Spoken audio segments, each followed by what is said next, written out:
今天给大家讲一个非常棒的技术啊，叫做 Dimension X。那这个的核心理念是什么呢？就是通过我们的 diffusion model 啊，就是稳定扩散模型，把单个图像给它创建成任何的3D 和4D 的场景。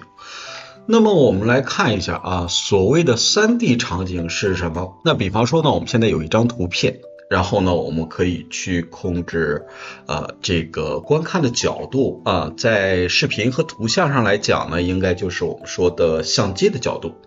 那这样的话呢，它就变成了一个3维的一个图像。那也就是说，我们可以控制它的 x、y、z 这样3个维度，对吧？那在这个基础上呢，其实呢，我们可以达到一个更好的一个设定啊，比方说这种呢，它叫做稀疏视图的3D 场景，那类似于我们的 NERF 就是这样的一种呈现，它可以输入2张或者3张图片，然后来生成一个连续的场景。那当然这个质量比这个就要高一些了啊，这是我们说的3维啊，或者叫 3D。那 4D 场景是什么呢？那假如说这是一个视频，那大家有没有想过那视频它应该是几维的呢？或者叫几 D 的呢？从交互角度上来讲呢，这个视频它应该是属于什么的呢？应该还属于一个 3D 的啊，因为呢我们其实是可以控制时间，是吧？然后我们看到有一个平面的概念，那这就是我们控制的3个维度。但是你要注意，它是不能按照另外一个维度去旋转的，就是从不同的相机角度去看的。那所以说呢，从这个交互的角度上来讲呢，它是个3维的，这个呢可以把它变成一个4D 的。那你看一下，同样是这个小猫在点这个蜡烛，那我们可以从这样一个角度、这样一个角度、这样一个角度，不同的角度看到同一个视频的表现状态啊。那这个时候呢，其实我们就可以完全的控制空间的3维和时间的这个维度。你会发现啊，那其实它从这个意义上来讲呢，是把3维变成4维，但是这个有点玄学的成分在里边，我们不要去计较这个东西。那其实呢，它最核心的技术是什么呢？这儿说的很清楚啊，叫 Any Camera Control Video Generation。那也就是说，它如果是一个视频生成，我们不光可以控制它整个的我们所谓图像上的那些东西，我们还可以控制什么呢？控制任何的相机角度啊，可以让它转到任何一个角度。那这样的话呢，其实我们就可以把一个3维场景把它转成一个4维场景。那说了这么多，我们能去实现这个东西吗？这个还真是可以的啊。我们来看一些例子。这个呢，就是我用diffusion model 来生成的一些基本的效果。大家看一下啊，各种各样的场景呢几乎都有。可能大家也发现了，就是说它现在这个转动的角度呢都是向左转动，这个没有办法，属于目前技术的这个限制。那你看这个效果是不是非常的棒？不管每一个不同风格，它整个的精细程度，这个呢都是可圈可点的啊。那你是不是也想做出来这样的视频呢？那今天呢我们就告诉你怎么去做。那这个时候呢我们会用到一个扩展啊，这个扩展呢我们叫做 Cog Video-X。这个不止一次给大家讲过了啊。Cog Video-X 呢这个东西它作为一个非常好的一个外壳啊，里边承载了特别多的东西。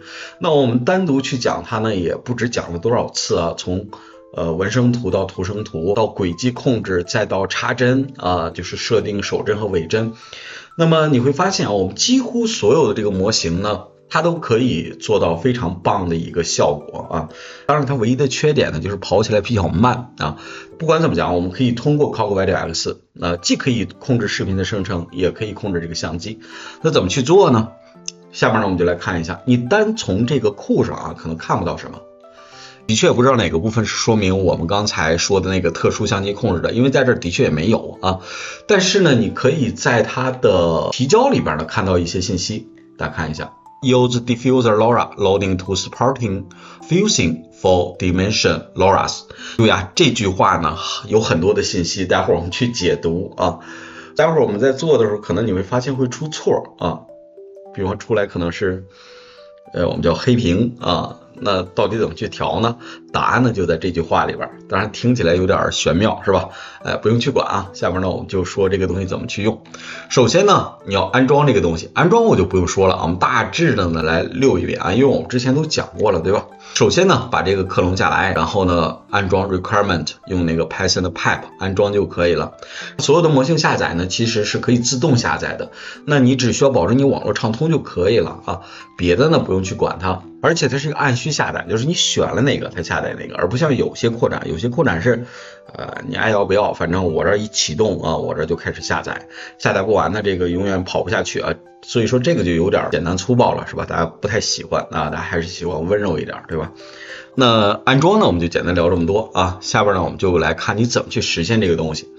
这个呢，其实我们还是看这句话啊，它是用这个 diffuser 的 LoRa 啊来生成我们这个东西。所以说你首先要知道这个 LoRa 怎么去下载啊。大家看一下这个 K 神所有的模型呢都可以在抱抱脸上下载下来。当你点开它之后，这个当然是 Tora 的一个目录啊，你不用管它，你往前点。然后你注意啊，它现在正在做的这个模型你都能看到，比方目前比较火的 5B1.5， 虽然对应的代码还没有放出来，但是你知道它现在正在专注做这个事情，对吧？另外呢，这儿有一个叫做 CogWidX LoRa's， 那我们点开它，你会发现啊，这里边没有说明，但是有一个文件叫 Dimension X Orbit Left LoRa Rank 256BF16 Safe Tensors。 那这个东西呢就有很多信息了啊。第一个呢，你注意它的确是 Dimension X， 就是跟我们刚才说的这个东西呢其实是同一个技术。另外呢，它是一个 LoRa， 还有呢是 Orbit Left， 就是它只能支持就是相机向左旋转啊，以那个主体为中心向左旋转，只能支持这么一个动作。这就是为什么刚才我给大家演示那些例子的时候呢，只是往左去转，是吧？没有见到向右转或者向上转的。当然我相信很快呢这些都会出来啊。知道这个之后呢，你把它下载下来，放到哪儿呢？不要放在你自己的 LoRa 里边，这个不行啊。大家注意啊，在我们这里边呢有一 Models 目录，是吧？这些都知道。然后这儿有一个 CogVideo， 点开之后呢，你注意在这儿你自己新建一个目录叫 LoRa's， 然后你把这个 Dimension Orbit Left LoRa Rank 给它下载下来。我这儿有两个啊，是因为我从两个不同的途径下载两个，你会发现它完全一模一样啊，大小也一样，我就把底下这个改了一个名啊，叫 Orbit Left LoRa Weight。它官方的名字应该是上面这个，它叫啥无所谓啊，你只要知道它是干这个使的，对吧？可以控制相机，这样就可以了。那这个完成之后，下面你要做的就是把我们这个升级到最新版，下面就开始跑我们这个工作流。那这个工作流是一个什么样的呢？下面呢，我们来看一下这个工作流。这个工作流其实就是一个标准的 CogVideo X5B 的图生视频的工作流，没有任何的变化啊。我们来看一下。我这儿呢，其实呢做了一些稍微的修改。我们看主要的这个流程，编码器这没问题啊。然后你注意，我这个主模型是 CogVideo X5B I2V 没问题。然后这是两个编码啊，反向的这个提示词呢是写死的，而正向的提示词是我们靠上传的这个图片，然后经过了一个 Florence 生成了一段提示词，给它放到这儿来的。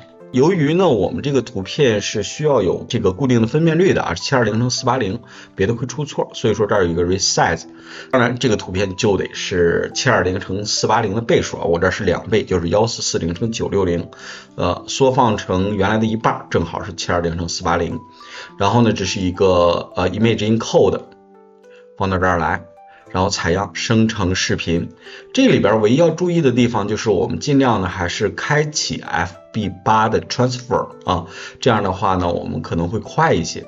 当然你要用 fast mode 这个也可以。另外呢就是把 tile 打开，因为呢我们都知道 CogVideo X 也好或者麻薯也好，它在decode 的时候那个压力是比较大的所以说呢我们把这个 tiling 不管是 output tile size 还是这个 enable VAE tiling 都给它打开，那完了呢它就可以从一个图像来生成视频，这个大家都知道。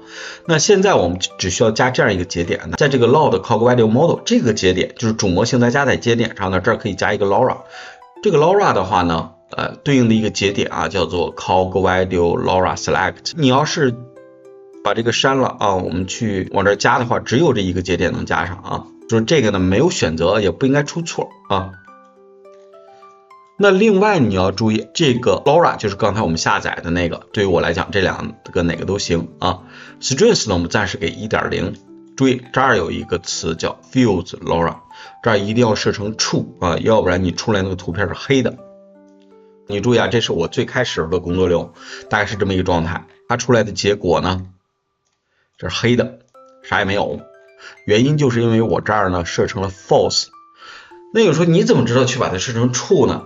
哎，这个就是我们刚才说的，你注意这个信息啊非常重要。我们打开那个 Commit， 这儿有一个提示，你注意 Use Diffuser LoRa loading to support Fusing for Dimension X， 那就是说一定要用 Fusing。那这个里边这个信息已经很明确了啊，虽然它没有单独拿出来说，因为这个本身还没有完全放出来嘛，对吧？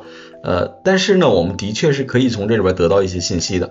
但是我需要给大家说的是什么？就是说，当你开了这个之后啊，这个节点运行的时间特别长，你不要着急啊，你就等着它。这个有可能能到10分钟左右啊，所以说你就等着它就行啊。它跑过去之后，后边是比较快的，但是这个节点啊，在加了这个之后，尤其是把这个设成True之后，这个时间的确是很长啊，这就是我们说的最主要的问题啊。一旦这个东西过了之后，后边就很简单了啊。好，下边呢我们就来看这个工作流出来的一些效果。我们从最简单的开始，大家注意啊，这张图片呢是一张水冰月的图片，就是我们说的美少女战士，而且呢我来说明它是一个 3D render， 就是 3D 渲染生成的一张图。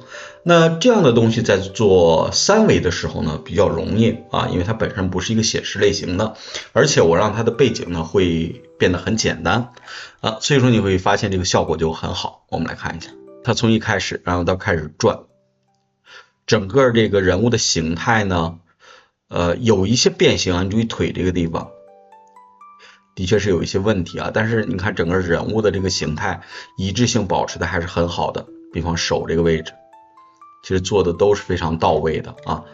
那这个效果出来之后呢，我们基本上对这个功能就开始有信心了。虽然这个是最容易将2维转成3维的一个图像，但是我们觉得它的质量还是非常高的，所以说呢，我们就逐一给它加大难度啊。看一下啊，这张图片呢是我生成的一张青花瓷纹理的这样一个龙啊，你放大之后呢，应该能看得比较清楚。这个青花瓷的纹理其实表现的还是不错的啊，但这个龙的这个龙须的位置啊有一些问题，这个不知道是怎么长的啊。这个龙呢是比较清楚的啊。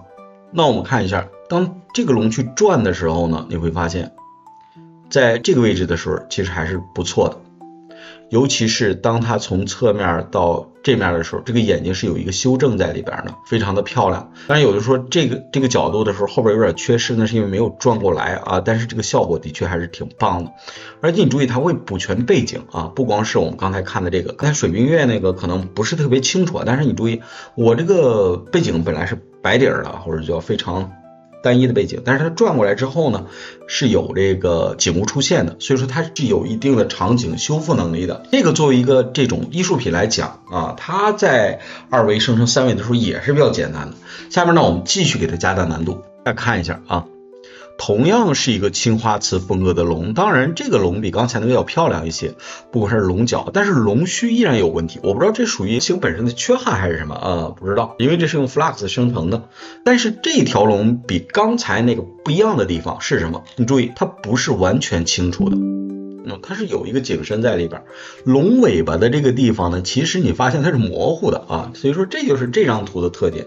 那如果是这条龙，那我们想让它转起来，那它尾巴这儿怎么去处理呢？我们来看一下，注意这个龙须的确就一根啊，你注意尾巴这儿特别有意思啊，你注意这是模糊的，它转过来就清楚了啊，你看。虽然没有全转过来，但是你注意它转过来的确就开始变清楚了。